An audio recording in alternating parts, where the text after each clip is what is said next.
미국이 바라는 어떤 그거가 뭘까요? 중국한테 바라는 게 뭘까요? 구체적인 거 한두 가지 말씀해주세요. 하나만 뭘까요? 얻고자 하는 게. 지금 이제 트럼프 정권에서 이제 중국에 대해서 어떤 무역 전쟁을 공식적으로 나선 그 아주 근본적인 원인을 한번 보면은 사실 중국이 아주 그 불평등한 무역을 해온 거죠. 그러니까 예를 들어서 이제 클라우드 서비스가 지금 어마어마하게 미국의 큰 사업으로 전 세계를 지배하다시피 하는데 중국이 이제 자기 나라에서 클라우드 서비스를 하려면은 그 클라우드 서비스의 데이터가 중국 영토 안에 있어야 된다라고 법을 만들었기 때문에 이제 애플 같은 경우도 이제 자기네 클라우드 서비스를 하려고 보니까 중국 안에다가 클라우드 센터를 지어야만 할 수가 있는 거죠. 근데 짓고 그다음에 두 번째 법이 뭐냐? 클라우드 센터의 직원은 모두 중국 시민이어야만 된다. 이래 돼놨거든요. 그거 이제 가서 중국 사람을 뽑아서 그 대여서 제대로 클라우드로 돌아가도록 다 가르쳐야 돼요.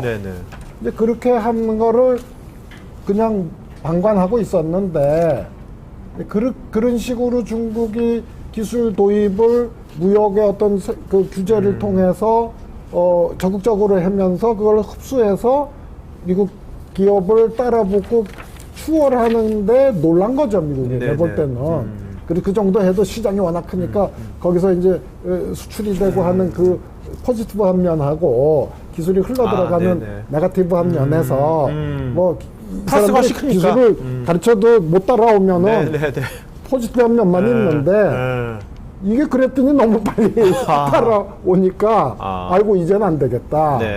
이젠 저렇게 놔두면 안 되겠다. 그러니까 이제 그렇게 불평등한 국제 무역을 하고 기술 도입 조건을 걸고 하는 걸 하지 마라. 이렇게 나올 수밖에 없는 거죠. 그러니까 이제 문호를 이제 열어라, 너 이제. 그렇죠. 다른 나라처럼. 그러니까 이제 그런 식의 뭐 클라우드를 하려면 자기네 땅에다 지어야 된다느니 100% 종업원을 자기네가 써야 된다느니 어느 다른 나라도 안 하는 짓 아닙니까? 그런 이제 일방적인 그런 거는 이제 용서를 못 하겠다. 그냥 테이블에 앉아서 그리고 무리한 짓은 이제 하지 말고 평등하게 하자 게임을. 그런 걸 욕을 하겠죠. 그렇다면 이게 저도 이제 그런 유사한 생각하는 게 뭐냐면 지금 페이스북도 안 되고 있고요, 유튜브도 안 되고 있지 않습니까? 글로벌하게 지금 뭐 2개 회사 엄청나게 하고 있는 건데 그것도 그렇고. 그러면 이게 이번에 트럼프가 그 시진핑한테 그러면 야 이제 우리 협상 오케이 대신에 너희 페이스북 열어, 그다음에 유튜브 열어, 그걸 요구할까요? 미국이 그럼 요구한다면 시진핑은 그걸 들을까요? 그게 또 체제하고도 된 것 같아요. 그 점에서 어떻게 생각하십니까? 저는 시진핑 입장에서 그러니까 시장이라는 측면에서 열어줄 수는 있는 건데 지금 고 대표님 말씀하신 것처럼 유튜브나 페이스북이 열리면 인민들의 다양한 목소리들이 막 퍼질 수 있는 공산당 정권 입장에서는 참 두려울 수 있는 사안일 것 같다는 생각이 좀 들고요. 근데 결국은 이번 사태가 화웨이에서 더 확대되는 디지털 냉전의 시작인지 아니면 일회성 이벤트인지에 대한 종결점은 중국이 아까 우리 박 회장님 말씀하신 그런 문호를 어느 정도로 개방하는가에 따라서는 결정이 날 것 같거든요. 저는 뭐 그렇게 오래 갈 것 같지 않다는 생각이 듭니다. 시진핑 입장에 손을 들어줄 것 같다는 생각 들고요. 여기서 더 가면은 중국이 이제 다른 경제를 지배하기 시작하게 되면서 1위로 이제 올랐을 가능성이 크기 때문에 제 생각에는 미국하고 유럽이 단합될 가능성이 크다. 중국을 억제하기 위해서. 또 트럼프가 노리는 건 그걸 것이다. 그래서 영원한 2위로 일단 한번 풀을 죽여놔야 되겠다. 여기서. 그래서 온갖 압박을 할 것이다 아마. 저기서 수용하지 않으면 이쪽의 조건을. 그래서 그렇게 쉽게 풀릴 문제 같지는 않네요, 전.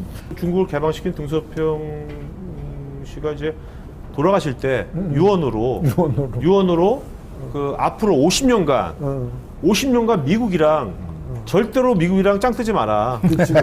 미국한테 바싹 숙여라. 50년간은 우리가 힘을 키울 때까지는 그렇게 유언을 남겼대요, 등소평이가. 죽을 때. 그 50년, 97년, 50년 지금 아직 2040년까지 바짝 이제 기라를 했거든요.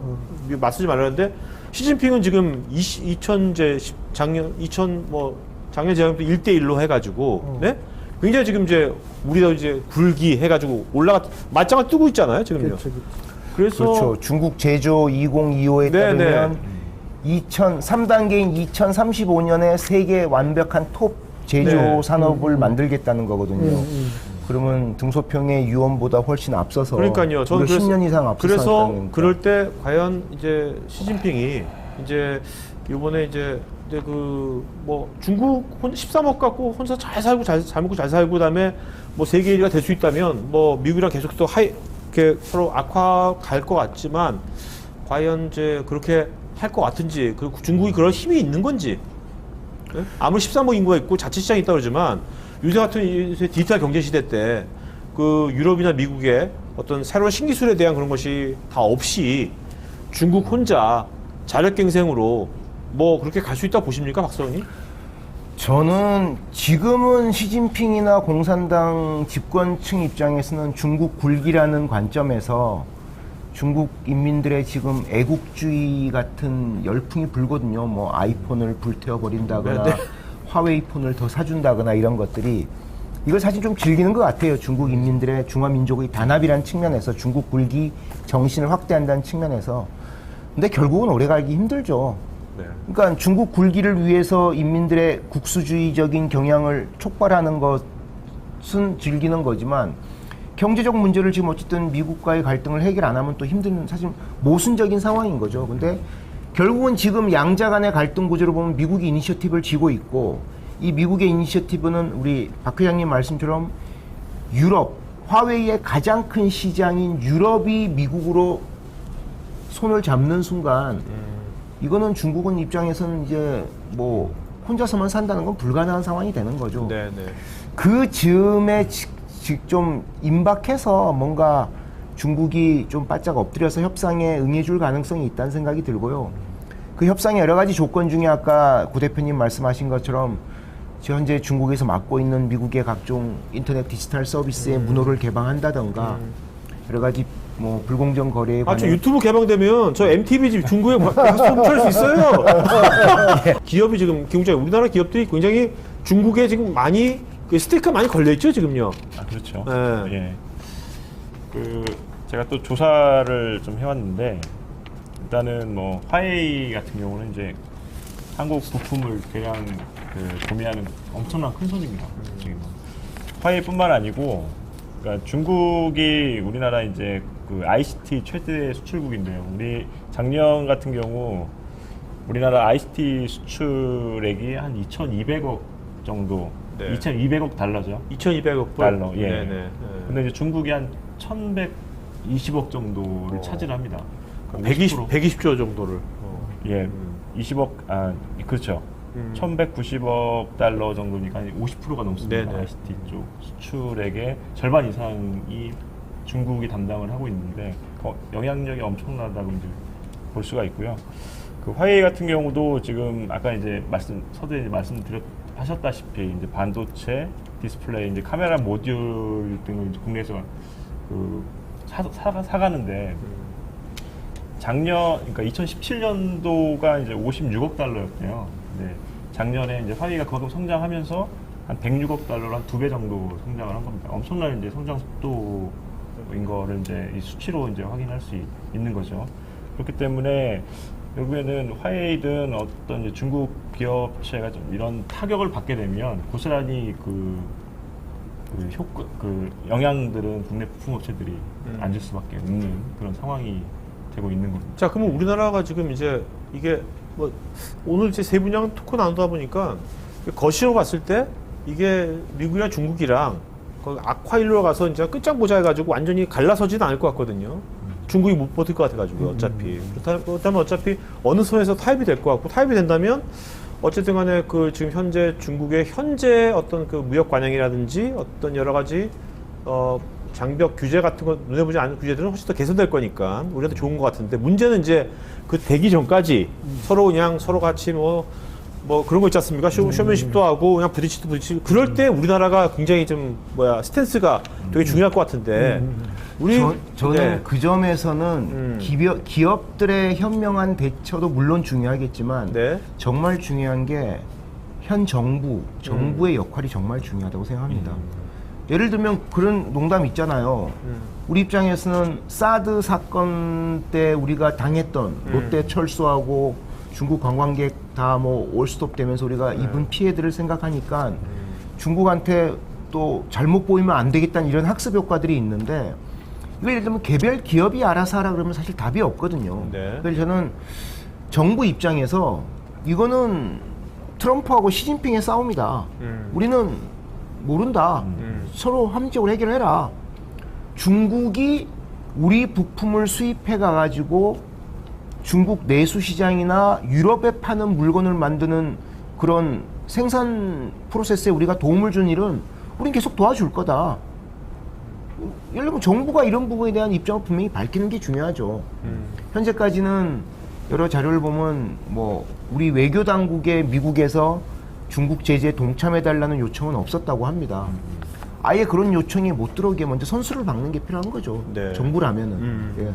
어쨌든 뭐 시간이 가면은 해결될 거라고 생각하는 그런 좀 약간 아니라는 생각들을 하고 있을 수도 있어요. 정부 같은 경우는 아까 말씀하셨다시피 뭐 기업들이 할 일이 아니냐 그런 부분들은 좀 위험한 생각인 것 같고요. 결국에는 정치권하고 이제 산업계가 결국에는 머리를 맞대서 실현 가능한 그런 대안들을 좀 찾아야 되는 시점이 아닌가 그렇게 보고 있습니다. 네. 보통 이제 그 바이러스가 내성이 생기듯이 그러니까 중국도 이제 예전 전력 갖고는 이제 안 될 것 같으니까 그래서 중국이 뭔가 이제 이번에 뭔가 미국이랑 협정을 맺어가지고 어떤 형태로 한다면 예전에 중국하고 또 다른 모습으로 어프로치해서 뭔가 자기네를 계속 발전시켜 나가려고 할 텐데 그런 것이 어떤 식으로 중국은 이제 예전하고도 다른 모습으로 발전할 것 같은데 그 모습이 어떤 모습일까요? 또 다른 전략이 필요할 것 같아서요. 저는 지금 이제. 그 중국 당국의 전략은 모르겠는데 어떤 특정 산업에서 중국과 미국이 협업해서 1등을 각자 나누는 사례가 있습니다. 뭐냐면 드론은 중국의 DJI가 세계 압도적 1위거든요. 전 세계 드론 시장의 75% 이상을 가지고 있는. 근데 드론용 애플리케이션 만드는 스타트업들은 다 미국 애들이에요. 기업용 애플리케이션 만드는 애들은. 근데 얘들은 홈페이지 가보면 우리는 DJI 이네블드 소프트웨어를 공급한다. 중국의 DJI에서 우리 소프트웨어는 돌아간다는 걸 다 누구나 알리거든요. 그러니까 자기네 소프트웨어의 가장 중요한 플랫폼은 중국 애들이라는 걸 인정하고 하지만 애플리케이션은 우리가 더 낫다는 거죠. 예를 들면 이런 양상으로 드론이라는 영역의 하드웨어는 중국 애들이 당연히 더 빨리 시작할 경우에 더 빨리 잘 만들고 더 싸게 만들 가능성이 있고 또 규모가 크니까. 근데 소프트웨어나 이걸 활용하는 테크놀로지 응용 분야는 미국이나 혹은 유럽이나 혹은 한국이 더 잘 나갈 수도 있는 이런 방식으로 뭔가 서로가 같이 공생하는 판도가 열리는 것이 아닐까. 근데 뭐 중국의 DJI는 그 젊은 창업자가 중국 공산당이 밀어줘서 성공한 게 아니거든요. 요 재미난 장난감을 가지고 장사해보려고 하다가 세계적 기업이 된 것처럼 그러다 보니까 지금은 안에 있는 소프트웨어 엔지니어도 워낙 많고 하지만 중국은 어쨌든 그 정도의 새로운 것을 창조하는 역량은 충분히 가지고 있다고 봅니다. 그러니까 이거는 중국 정부에서 뭐 키우고 안 키우고를 손을 떼더라도 제2의 DJI나 제2의 화웨이 같은 회사는 계속 제2의 샤오미 같은 회사 나올 거라는 거죠. 진짜 이제 맥센스 한 것 같은데요. 왜냐면 지금 화웨이 같은 경우야 망해봤자 뭐 미국 아까 같이 미국의 어떤 그런 관련된 물론 이제 수출 같은 게 하겠지만 완전 끈끈하게 엮인 건 아니잖아요. 미국 지금 아까 DJI 같은 경우는 앱 만드는 회사랑 완전 한 몸이 된 거잖아요. 그렇게 예? 어떤 비즈니스 생태계가 그러니까 서로가 비즈니스적인 친밀감은 없는데 넓은 에코시스템을 놓고 보면 서로가 예를 들면 마이크로소프트가 윈도우 OS 만들면서 인텔 CPU를 인텔의 뭐 엔디그로브 회장을 서로 좋아하지는 않았을 거라는 거죠. 근데 서로가 예를 들면 에코시스템에서는 서로의 의지와 상관없이 타이틀이 커플도 돼 있는 거라는 거죠. 그런 부분이.